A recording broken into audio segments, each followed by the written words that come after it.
Bonjour à la communauté française à Amman. Depuis quelques années, les personnes âgées en France sont de plus en plus isolées. Aujourd'hui, nous recevons à l'antenne le fondateur d'une association d'ensemble de générations pour nous évoquer ce phénomène. Bonjour. Alors, pour commencer, ce phénomène est de plus en plus commun de nos jours. Il s'agit de l'isolement social et il est dû au vieillissement de la population. Aujourd'hui, 20% de la population française a plus de 65 ans. Et cela crée sûrement des problèmes, non ? Bien sûr, on trouve tout d'abord des défis sociaux importants. Les personnes âgées ont des relations insuffisantes dans leur nombre et dans leur qualité. Il y a aussi des enjeux économiques. Lorsque la personne en question est en retraite, elle a l'impression de perdre sa valeur sociale et l'angoisse de l'échec et la perte de confiance en soi prennent le pas. Effectivement, il existe aussi des problèmes liés à la santé.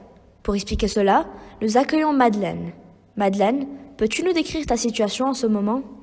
Bonjour, je suis une retraitée de 70 ans et j'ai appris il y a quelques mois que j'étais atteinte d'un cancer du sein. Chaque jour, je me réveille en ayant un sentiment de culpabilité. J'ai l'impression que mon existence n'a aucune utilité, sauf de coûter à la société. Tout cela est vraiment triste. Mais ne t'inquiète pas, il existe plein de solutions. Et bientôt, tu ne te sentiras plus seul. Hugo, peux-tu nous expliquer comment fonctionne ton association ? Ensemble de générations met en lien des étudiants n'ayant pas le moyen de se loger avec des personnes plus âgées qui ont justement un logement beaucoup trop grand pour eux-mêmes. Ils accueillent donc les étudiants chez eux et en échange, les jeunes tiennent compagnie à l'hôte et l'aident avec ses tâches ménagères ou même le jardinage. Depuis 2006, on a eu plus de 5000 cohabitations. Ce site est international pour pouvoir aider les âgés non seulement en France, mais partout dans le monde. C'est super comme initiative. J'ai aussi entendu qu'il y avait d'autres solutions, comme par exemple les talons d'Alphonse, auxquels participe Gaston. Oui, en effet, ça fait plus de 6 mois que je participe au Talon d'Alphonse, puisque ça m'occupe et je me sens moins seul.